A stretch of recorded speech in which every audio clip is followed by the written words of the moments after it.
Media Islamnet. Dan radio kesayangan Anda menghadirkan.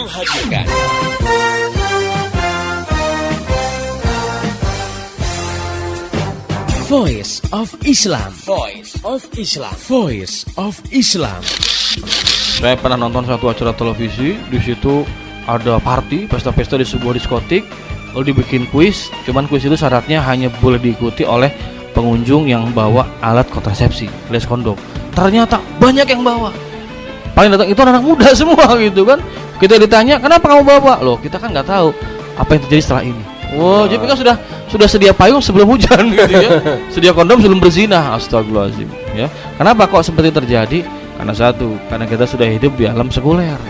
Hidup dengan landasan memisahkan agama dari kehidupan. Jadi agama udah nggak dipandang. Asma binti Yazid al-Ashhaliyah yang sedang dia ingin menanyakan satu masalah di hadapan Nabi dan para sahabat. Nah, saat itu ada forum Nabi dengan para sahabat. Nah, saat itu Asma menanyakan tentang kedudukan peran perempuan dalam rumah tangga dibandingkan dengan peran kaum laki-laki ya. Bagaimana posisinya? Apakah perempuan itu bisa meraih pahala yang seperti laki-laki lakukan gitu ya? Nah, saat itu Rasulullah memuji pertanyaan yang diungkapkan Asma itu di hadapan para sahabat. Nah, ini kan menggambarkan ya bahwa saat itu Asma berbicara, kan ada suaranya di hadapan para sahabat dan Rasulullah memuji dan membiarkan, dan ini menunjukkan bahwa suara itu bukan aurat gitu. Dalam Islam, kehidupan laki-laki dan perempuan itu diatur baik dalam kehidupan umum. Misalnya dalam pergaulan di sekolah, di terminal, di jalanan umum, di perkantoran ya gitu. Dan juga di dalam kehidupan khusus di dalam rumah. Jadi memang Islam sudah memberikan batasan-batasan di mana laki-laki dan perempuan itu di dalam bergaul, berkomunikasi itu memiliki aturan-aturan tertentu. Jadi bukan berarti dengan diatur dipisahkan gitu ya kehidupan laki dan perempuan, benar-benar laki perempuan tuh nggak boleh ngomong, nggak boleh ketemu gitu. Ada yang mungkin menganggap kejem banget Islam tuh ya, jadi kayak di karantina gitu laki dengan perempuan. Tidak demikian. Namun ini catatan pentingnya, bukan berarti diperbolehkan jadi segalanya jadi boleh gitu ya.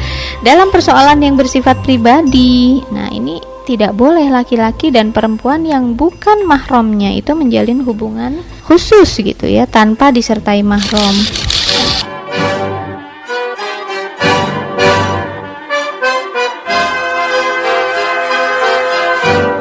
Voice of Islam.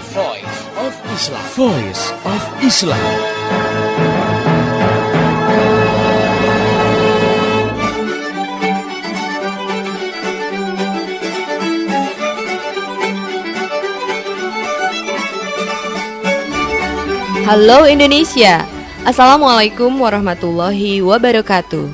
Jumpa dengan saya Arini Aulia dalam program Voice of Islam, kerja bareng Media Islamnet dengan radio kesayangan Anda ini. Dan selama 30 menit ke depan, Voice of Islam akan menemani Anda dalam rubrik konsultasi surat. Pendengar yang budiman, yang jelas saya nggak sendiri. Telah hadir mengasuh rubrik ini yaitu Ustazah Insinyur Latifah Musa. Beliau adalah konsultan klinik anak muda untuk pergaulan Islami. Baik, mari kita sapa dulu beliau. Assalamualaikum warahmatullahi wabarakatuh, Ustazah. Waalaikumsalam warahmatullahi wabarakatuh, Mbak Arini.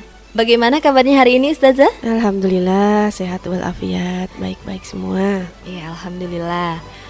Ustazah Latifah, pada kesempatan kali ini kita akan membacakan terlebih dahulu surat yang datang dari Sri di Jawa Timur. Iya. Dan berikut ini suratnya. Assalamualaikum warahmatullahi wabarakatuh. Waalaikumsalam warahmatullahi wabarakatuh. Ustazah Latifah, akhir-akhir ini saya sering menyaksikan peristiwa kekerasan suami terhadap istrinya. Bahkan sang istri seringkali babak belur karena pukulan suaminya. Tapi herannya banyak istri yang diam saja menghadapi kekerasan yang dilakukan suaminya. Nah, bagaimana Islam mengatasi masalah kekerasan dalam rumah tangga? Terima kasih atas perhatian dan jawabannya. Assalamualaikum warahmatullahi wabarakatuh. Dari Sri di Jawa Timur.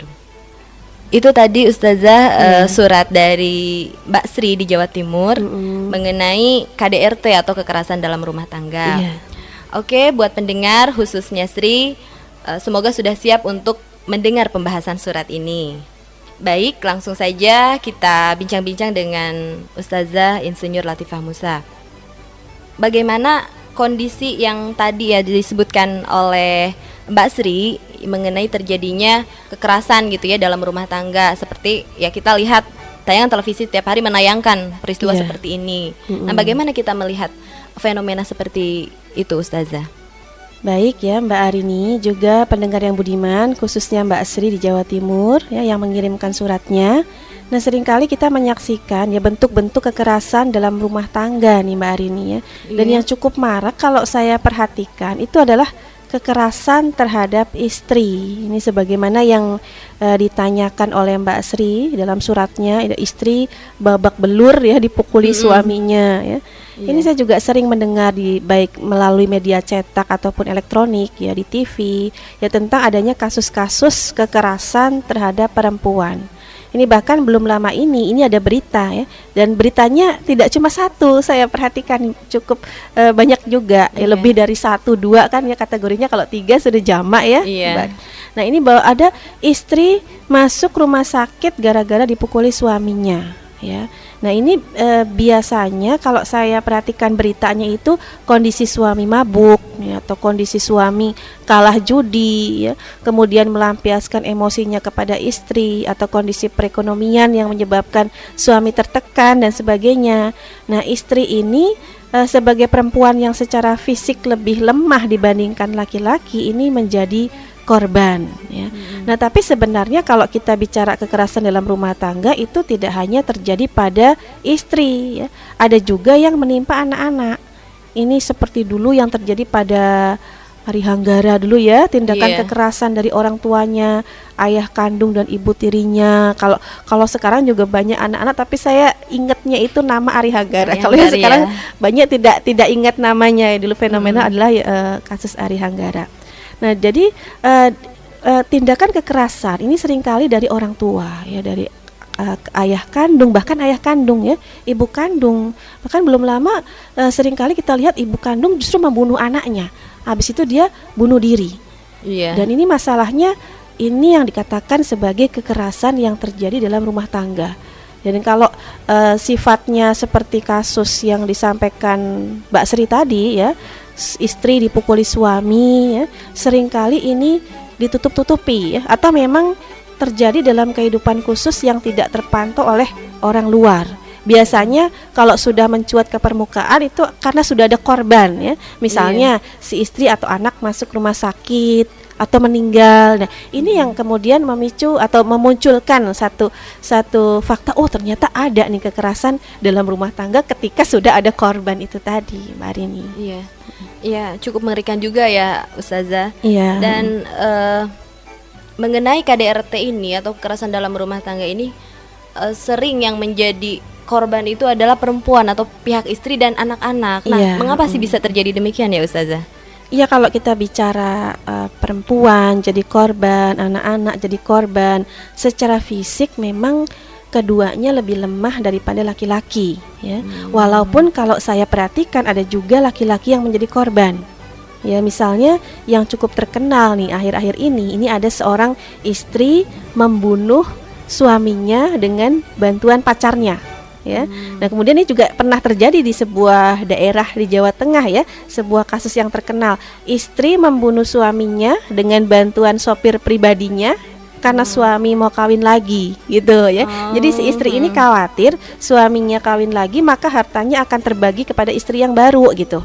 Jadi ini kemudian yang memicu istri-istri ini melakukan tindak kekerasan kepada suami. Nah, akhirnya memang dalam kondisi ini kita melihat tidak hanya memang anak atau perempuan jadi korban, tetapi laki-laki juga memungkinkan jadi korban. Dan ini sudah cukup banyak terjadi ya. Nah, ini satu bentuk kekerasan yang terjadi di rumah tangga yang menimpa laki-laki. Jadi laki-laki sebagai korban, istri selingkuh ya, kemudian laki-laki itu menganiaya suami. Ini juga belum lama ya terjadi di sebuah daerah di Sumatera. Ini juga kan berarti si suami jadi korban. Nah, biasanya kalau kekerasan itu dilakukan oleh istri, dia pakai tangan orang lain.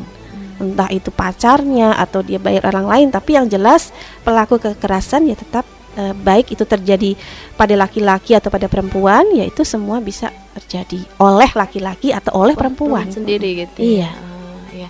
Nah, lantas Mbak, dengan melihat fenomena seperti itu, apa sih sebenarnya yang menjadi akar permasalahannya? Iya. Ya, sehingga terjadi peristiwa kekerasan dalam rumah tangga tersebut. Iya. Dan ada yang mengatakan bahwa hal ini terjadi karena adanya sistem patriarki, dominasi patriarki atau pihak laki-laki yang mendominasi. Nah, itu bagaimana Ustazah?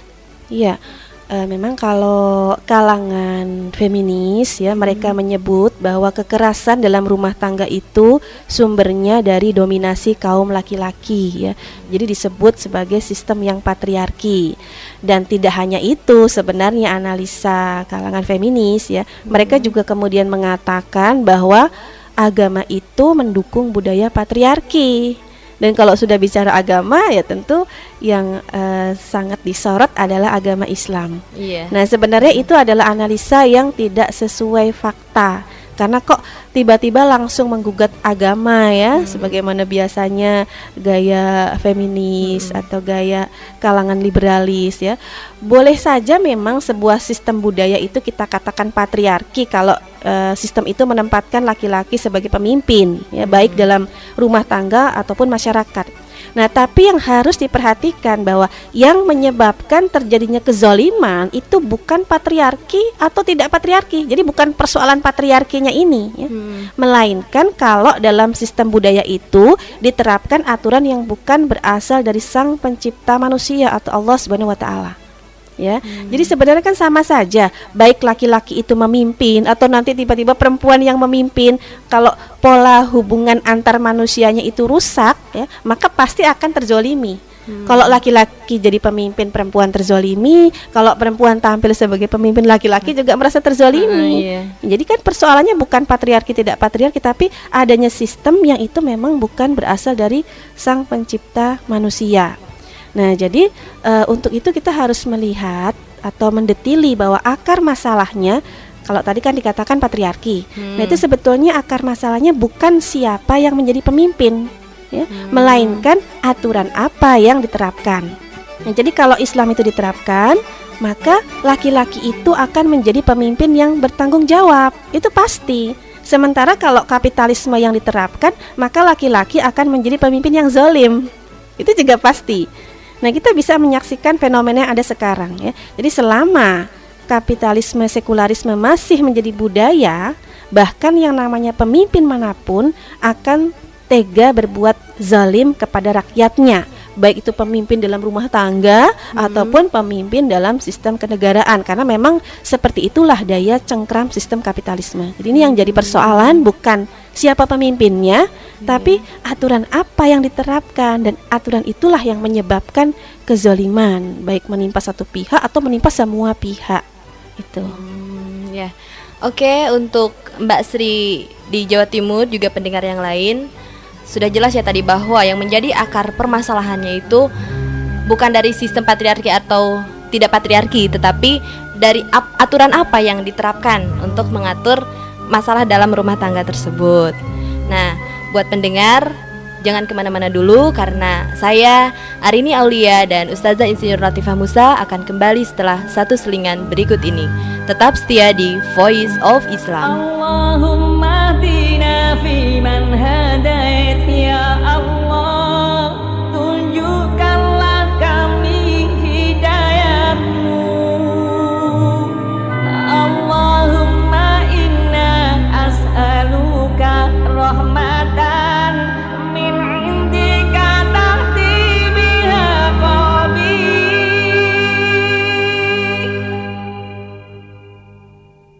Malam merangkak menembus fajar, batas akhir selalu ada. Hidup yang fana penuh curiga, kiamatlah batas akhirnya. Allah ya Rabbi, panutan hati, beri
Masih Anda ikuti Voice of Islam, persembahan media Islamnet dan radio kesayangan Anda ini.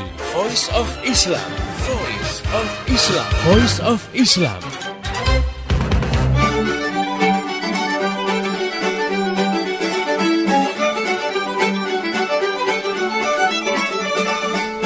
Masih di Voice of Islam, kerja bareng media Islamnet dengan radio kesayangan Anda ini.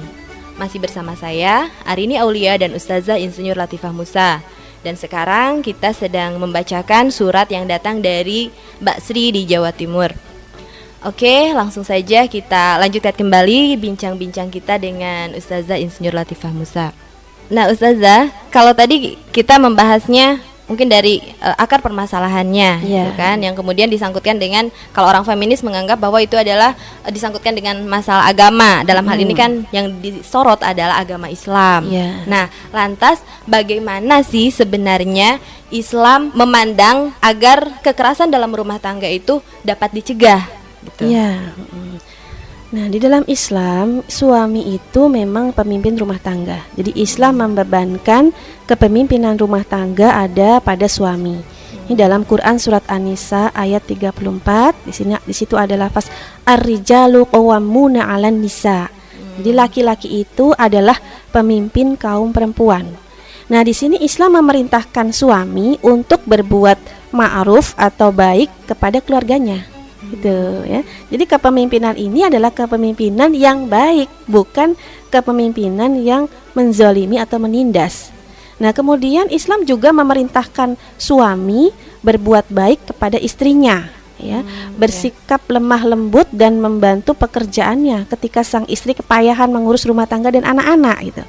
Nah, perilaku bagaimana menjadi seorang pemimpin rumah tangga yang baik itu telah diteladankan oleh Rasulullah SAW, ya.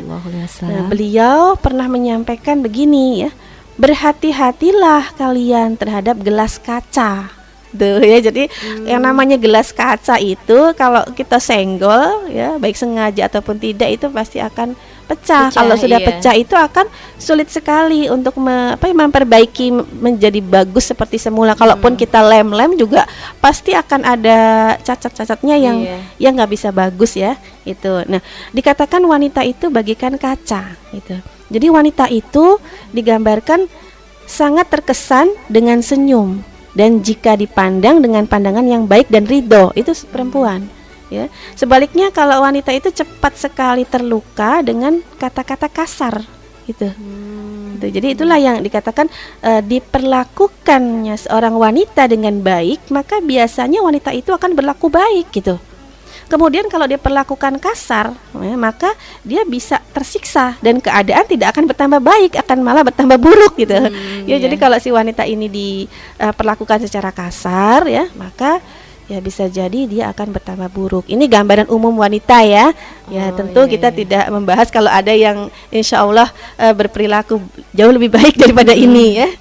Nah, ini dalam hal ini memang Allah Subhanahu wa taala mewasiatkan suami sebagai kepala keluarga berbuat baik kepada istrinya, ya. Wa ashiruhunna bil ma'ruf, ya, maka perlakukanlah mereka, ya, para wanita dengan cara yang ma'ruf, ya, dengan cara yang baik. Nah, demikian juga wanita, dia diperintahkan untuk mentaati suaminya dalam batas-batas hukum syara. Ya, jadi wanita itu diperintahkan untuk menjadi wanita yang solihah, ya, jadi wanita yang taat kepada suami sehingga suaminya itu ridho kepada dia. Ya, kalau ini dua-duanya dijalankan, ya, si suami sebagai pemimpin rumah tangga ini berperilaku baik kepada istrinya, kemudian istri itu taat dan berperilaku supaya suaminya ridho, ya. Nah, insya Allah ini tidak akan ada kekerasan dalam rumah tangga, itu pasti, ya. Nah, kalau dua-duanya suami istri sudah sama-sama ridho baik, insya Allah keluarga itu juga akan baik, ya. Karena yang namanya anak-anak, kalau kita bicara anak-anak, itu biasanya mereka adalah korban dari persoalan orang tuanya. Ya, jadi kalau misalnya suami suka marah-marah kepada istrinya, ya, si istri ini nggak sabar, itu bisa marah-marah dia kepada anaknya. Jadi melampiaskan, gitu ya. melampiaskan kepada yang pihak yang lemah. Nah, itu dulu yang terjadi pada keluarga Ari Hanggara dulu, itu ya. Jadi si ibu ini tertekan, ya, mungkin konflik dalam rumah tangga, kemudian menimpakan kekerasan itu kepada si anak, ya. Jadi konflik suami istri itu menyebabkan penganiayaan mudah terjadi pada anak, ya. Nauzubillahi min zalik. Nah, untuk itu sebagai seorang muslim dan muslimah yang akan menikah, ya, ini saran buat pendengar Calon yang ibu, calon gitu yang ya. mau menikah, ya, itu sangat perlu memperhatikan, ya, mempelajari bagaimana tuntunan Islam, ya, khususnya teladan Nabi kepada keluarganya, ya. Bagi suami, bagaimana nanti menjadi suami yang baik, ya, suami teladan. Kemudian juga bagi istri harus mempelajari bagaimana menjadi istri yang solihah dan menjauhi perbuatan yang durhaka atau membangkang. Iya. Terus Ustazah, kalau tadi yang disampaikan di suratnya Mbak Sri ini ya, Ya. Disampaikan di sana terjadi pemukulan suami gitu ya terhadap istrinya. Ya. Nah, apakah dalam Islam itu ada nas yang membolehkan seorang suami itu untuk memukul istrinya? Ya. Ada satu nas yang menyebutkan tentang pemukulan, ya. Tapi kita juga nggak bisa mengatakan itu kekerasan dalam rumah tangga konteksnya tampar-tamparan, enggak, ya. Itu hanya terjadi. Jadi ini yang perlu digarisbawahi, itu hanya terjadi dalam kondisi istri nusyush. Jadi membangkangnya seorang istri. Misalnya nih, ya, ini mungkin pendengar harus memperhatikan. Misalnya istri selingkuh.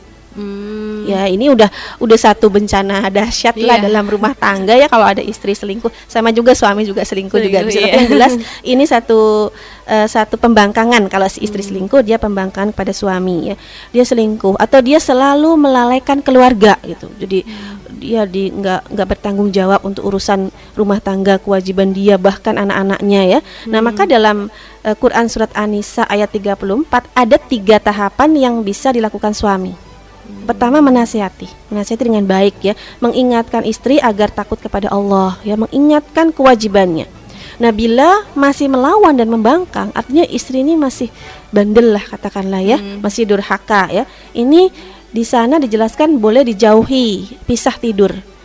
Ya, kalau diperlakukan seperti ini kan istri ya harusnya ngerasa, ya, karena tidak enak sekali dalam satu rumah itu didiamkan atau dicuekkan, ya. Nah, tapi kalau masih keterlaluan, nah ini yang dalam kondisi sudah diapa-apain, dinasehatin nggak bisa, dikasih indikasi didiamkan itu juga tidak peduli, ya. Maka boleh dipukul, itu pun dengan pukulan yang ringan, ya, tidak boleh mengenai wajah.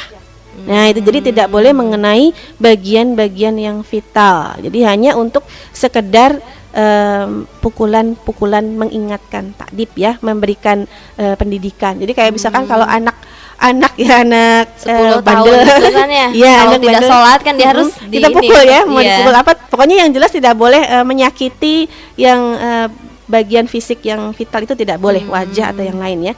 Nah, sehingga salah kalau dikatakan Islam melegalisasi penyiksaan kepada istri, ya, karena ini bukan penyiksaannya, tapi ini sifatnya memberi peringatan, ya. Namanya orang nggak bisa dikasih tahu pakai lisan, ya. Itu ya sudah pakai sedikit sentilan gitulah, ya. Nah, itu solusi terakhir pada istri-istri yang memang sudah keterlaluan. Itu harus digarisbawahi nih, Mbak Arini. Jadi istri-istri yang keterlaluan, gitu, jadi tidak berarti melegalisasi. Artinya nasihat, peringatan dan dijauhi sudah tidak berguna lagi, maka dibolehkan. Nah, kalau sudah keterlaluan dan suami sudah tidak mampu berbuat apa-apa dan dia sudah tidak sanggup lagi, ya perceraian itu dibolehkan, bahkan bisa jadi lebih baik itu. Oke, buat Mbak Sri di Jawa Timur, semoga terjawab, ya, bahasan mengenai masalah kekerasan dalam rumah tangga ini. Dan untuk pendengar yang lainnya yang ingin bertanya ataupun memberikan saran dan kritik serta masukan, Anda bisa kirim surat ke radio kesayangan Anda ini atau kirim SMS ke 0856 94924411 atau bisa juga melalui email ke mediaislamnet@yahoo.com. Dan untuk mengetahui informasi lebih lanjut tentang Voice of Islam, radio-radio di seluruh Indonesia yang menyiarkannya, topik-topik yang akan dibahas, juga info-info lainnya, silahkan klik di www.gaulislam.com. Saya Arini Aulia dan seluruh kerabat kerja yang bertugas mengucapkan terima kasih kepada Ustazah Insinyur Latifah Musa atas penjelasannya. Ya, sama-sama Mbak Rini. Dan terima kasih juga buat pendengar yang telah setia mengikuti acara ini. Pesan saya, sampaikan apa yang Anda peroleh dari acara ini kepada yang lainnya, agar rahmat Islam ini segera tersebar luas, termasuk di kota Anda yang tercinta ini. Mari menimbang masalah dengan syariah. Assalamualaikum warahmatullahi wabarakatuh. Demikian tadi Voice of Islam. Voice of Islam. Semoga hikmah yang terkandung bermanfaat untuk kita semua. Amin amin amin ya robbal alamin. Kembali bisa Anda dengarkan Voice of Islam. Voice of Islam menghadirkan topik-topik seputar kehidupan kita esok hari di waktu dan gelombang yang sama.